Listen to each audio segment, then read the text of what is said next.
The noises of these birds is coming from somewhere over there.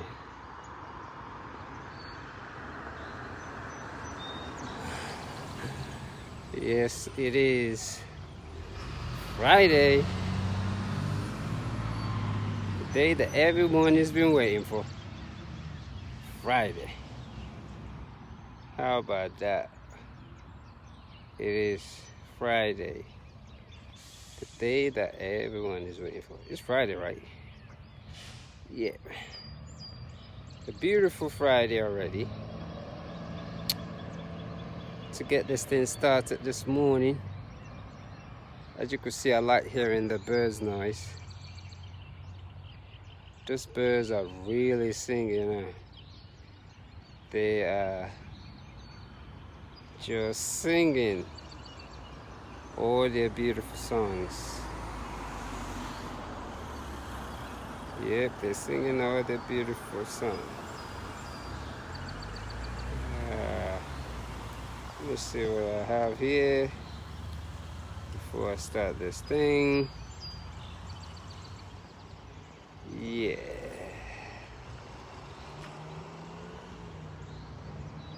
Yep. I got this. So it's Friday morning today, as usual. And I don't know what's on my mind yet. So I'm just getting started. I think I got up about 3 o'clock. No, was it 2:30? Yeah, around that time, 2:30 or 3 is when I got up this morning. And I usually start my day by reading a book. Man, what book am I reading right now? There's a book that I'm reading right now. I cannot even remember it. So I will actually start my day reading a book. Then, man, I wanted to do something real quick, but I cannot remember what it is.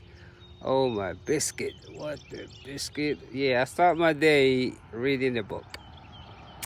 And then after that, I'll go and the yoga starts, the push-ups. So during that session every morning, I usually get about 300 to 400 push-ups while I do the yoga. So the whole thing takes me that 2 hours, so I need that 2.5 hours. Then I'll meditate for an hour and I'll come out.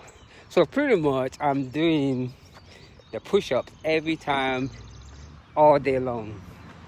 So what I do when I do the push-ups on the yoga mat, my poses become what I used to rest. So every time I do some push-ups and I get tired, I'll sit in the yoga pose and get my breathing, then do it again. So it's just like repetition. It can continue to do the push-ups. I remember when I first started, because when you're doing those push-ups on that yoga mat, the way it's designed, which is proper push-ups, it can be really daunting. It's very hard, and it makes you realize how much you don't have of your inner strength. So I started out with 2, especially after my setback. Then I went to 10 and 15. So I want to be in a situation where I do 50 sets, maybe like 10, 15 times while I get into the yoga poses. So that's just what I'm working at. So every day I'm making it like, it's almost like my yoga has become like that CrossFit. You do push-ups, you get in the yoga pose, breathe into the body, stretch that out, then get into the push-up position again and start doing the push-ups. Yeah, our regular yoga classes don't want to do that because the push-ups too much. So don't be surprised when I tell you I'm doing 800 push-ups in the morning. So now I'm around that 400. That'll take me 2 hours exactly with the yoga poses, which are the resting period. So once I'm done with that, water is another key thing that I always do. I drink a lot of water, and I mean a lot. So I always make sure that I felt that water, like my nose has to be running. That's how I know I've been drinking enough. Good morning. When my nose begins to run, I'll know that I've had enough water in me. Because when you breathe in, do a lot of breathing work every day, you started to know when you taste it, like the nose gets dry. So I can really figure that out because that same breath and I'm running too. So water is the key. So after that, I begin the sitting meditation. Look at that bird. I like that noises when they start singing. I begin the sitting meditation. And once I do the sitting meditation, that'll last me for another hour. So that's 3.5 hours just gone, almost 4 hours there. Then I'll come out and I'll begin to run. And the push-up still continues, don't get me wrong, with the same set of yoga. So I think every 5 to 10 miles, I'll stop, do like just 25 sets and stretch my body and keep it moving. So then when I get back after the run, I begin the same thing. And I think it's really funny because trying to build up back your body actually requires some extra work. So the whole thing, I can't believe it, because I've been trying to cut it short. For now, it takes me like 8 hours. I'm like, what the biscuit? And I got about 5 things to do. So once I could get into that 5-hour mode, the running and the yoga, I'm getting really in a better shape. So for that, I'm just sort of looking. So it's just like a whole day thing. So I don't do anything past 6 p.m. But I do know that once I'm up at that 2:30, 3 o'clock, I don't go to bed again until 9 p.m. I don't take no naps or no that. But when I sleep, when my eyes closes at that 9 o'clock, I do not wake up until that alarm says 2:30, or I wake up at 3 o'clock by myself. So what it actually is, so I started to discover a lot of things too, where I don't drink any water 2 hours before I go to sleep.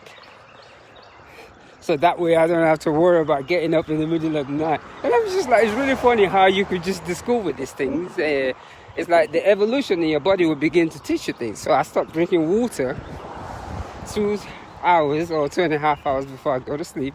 And every time I do that, I sleep all the way through.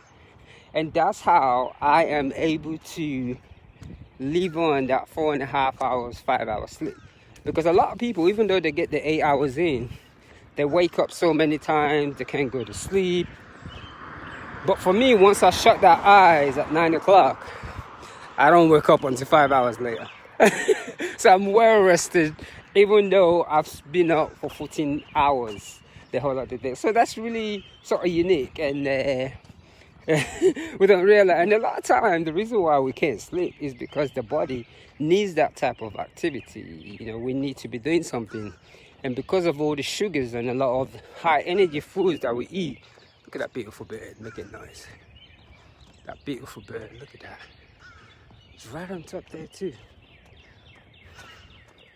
Man, look at that. Let me listen to the bird.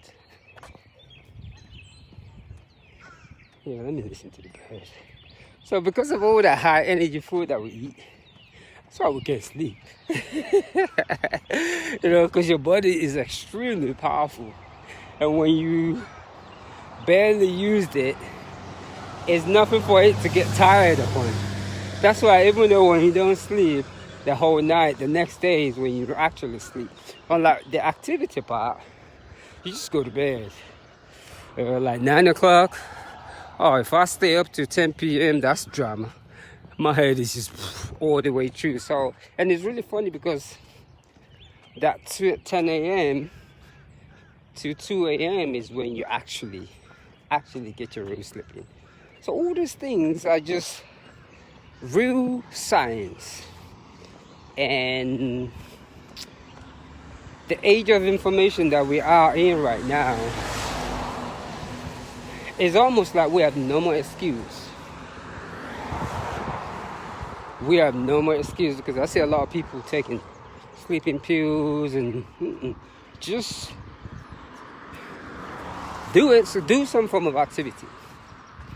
You know, if you can't sleep in the nighttime before you go to bed, go for it. Walk like 4 miles. Especially walking is a lot harder than running sometimes, because you're using all the forces to actually move. So when you're walking or jogging, you are really pushing your body. Yeah, that's why when you speed up for a little bit, you get tired, but that strength to hold up your body, you haven't built that muscle yet around just slow running, because your slow running and jogging helps you build that muscles that you need when you decide to run a marathon.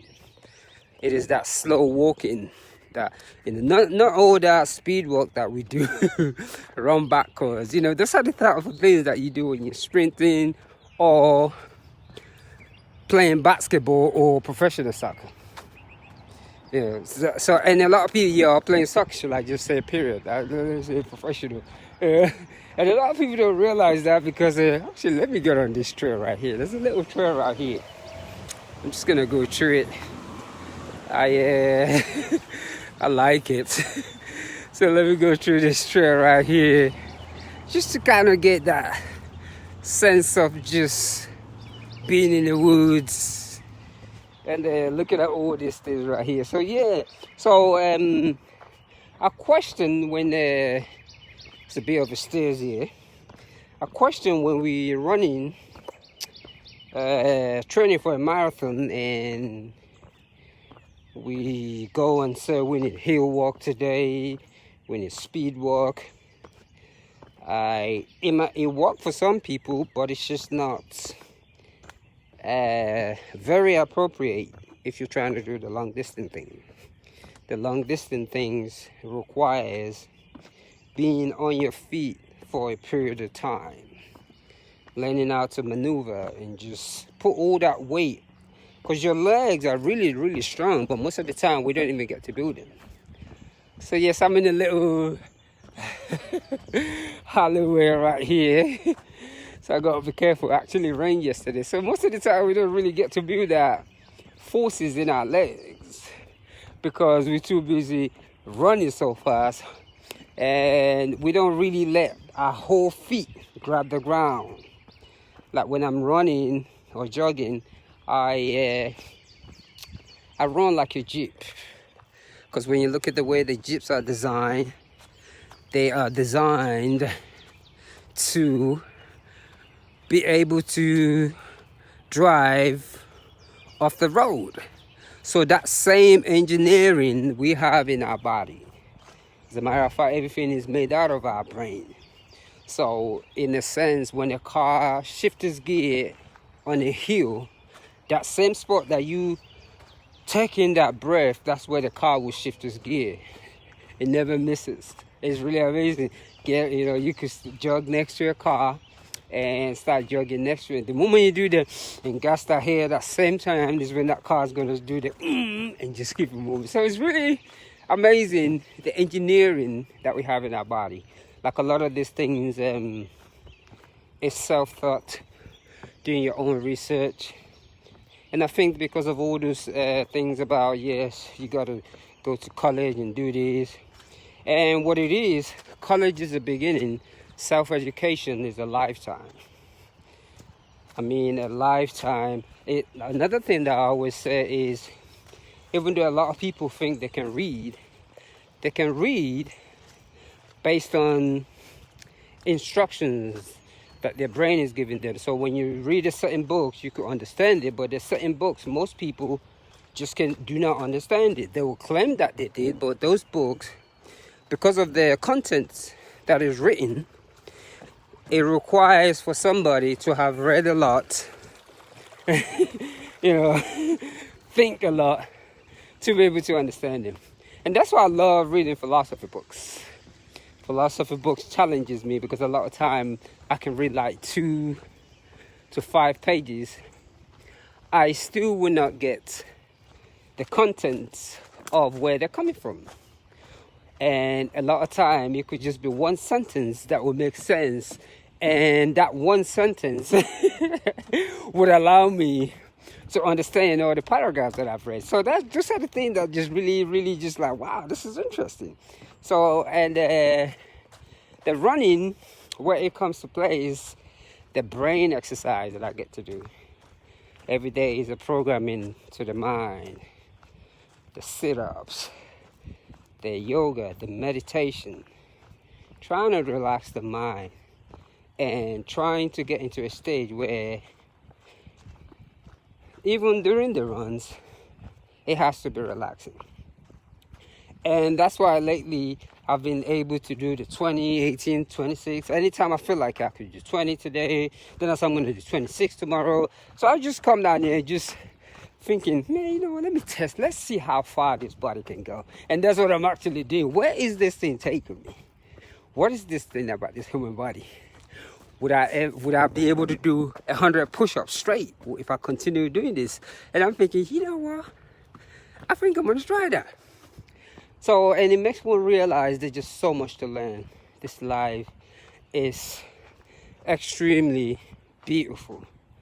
There's so much wisdom on this planet that we let biscuits, I don't cuss, we let biscuit take away from it. We focus so much on the bad things that goes around us. And I'm not saying bad things don't happen, but we put so much emphasis, so much energy into it that the things that is beautiful, we don't even take it serious anymore.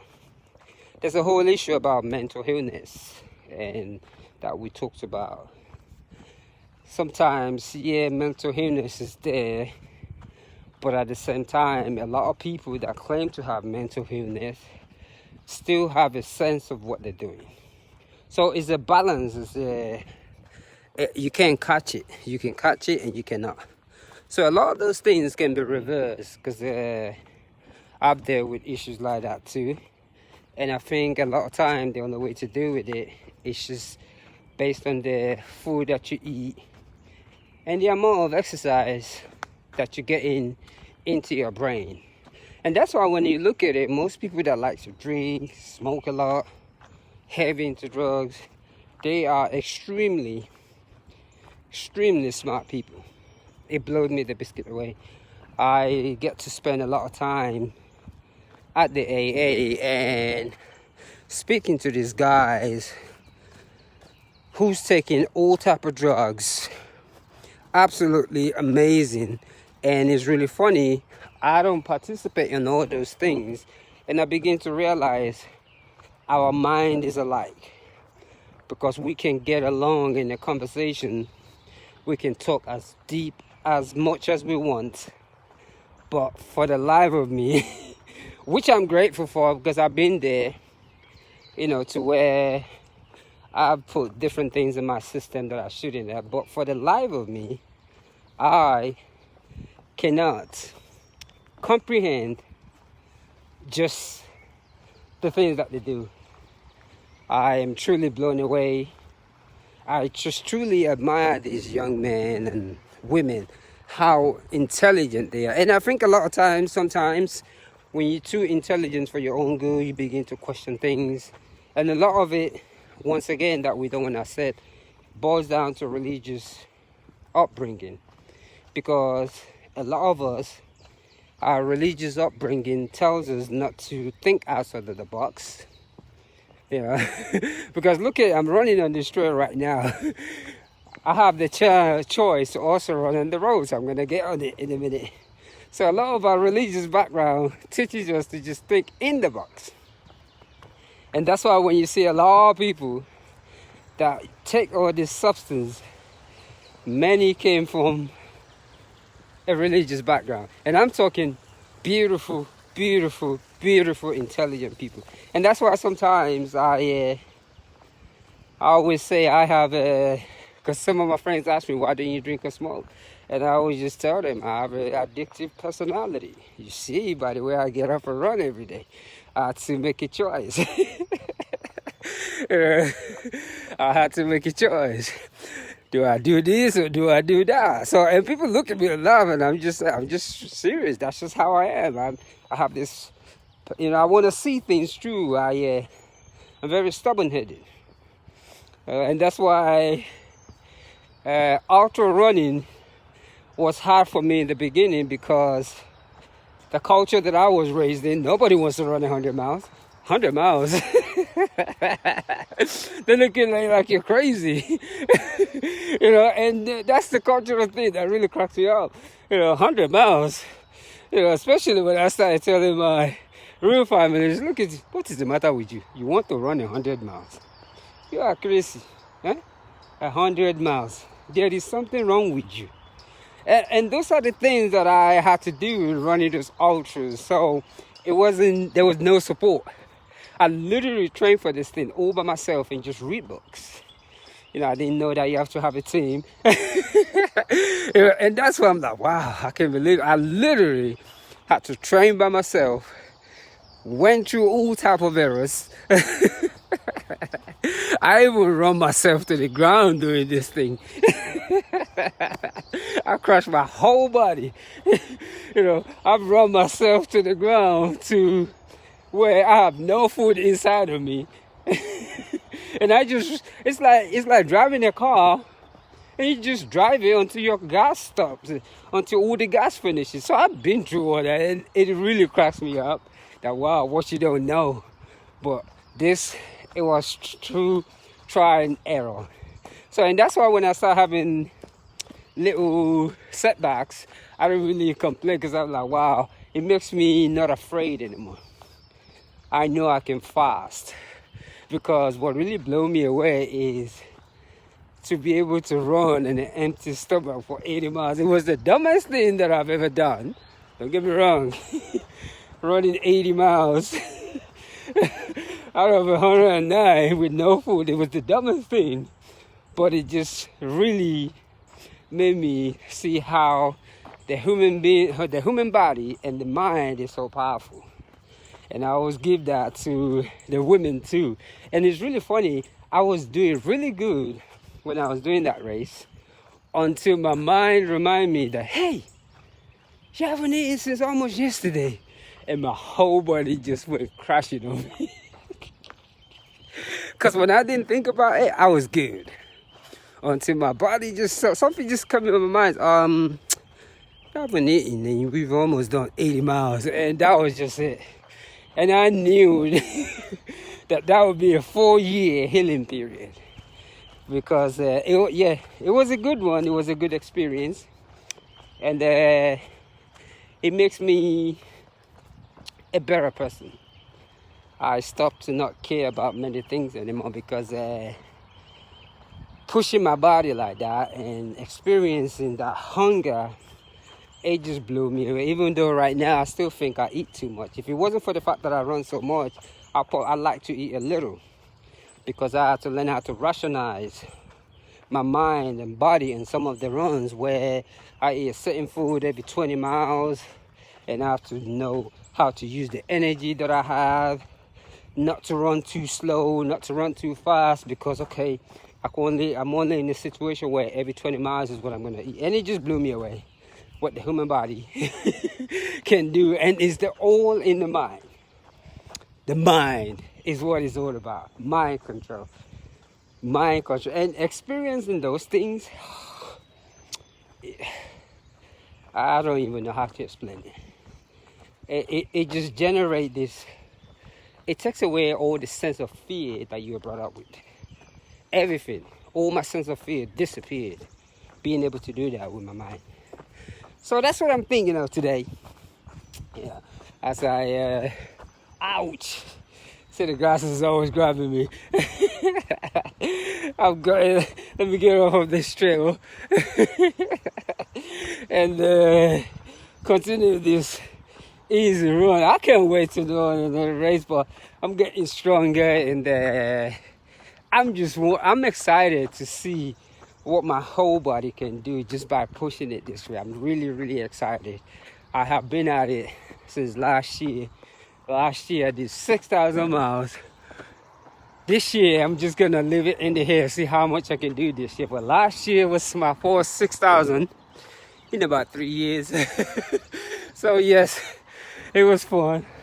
For 6,000 miles in about 3-4 years. But yes, I'm on that beautiful scene again before I overtook myself. And let me go ahead. It's Happy Friday. All my conversation, I don't even think about it. And that's the unique thing about the brain. I'm just running my mouth right now, just saying what comes from my heart. And that's just what it is. I like all the beautiful things that I'm actually seeing here. And let me say happy Friday.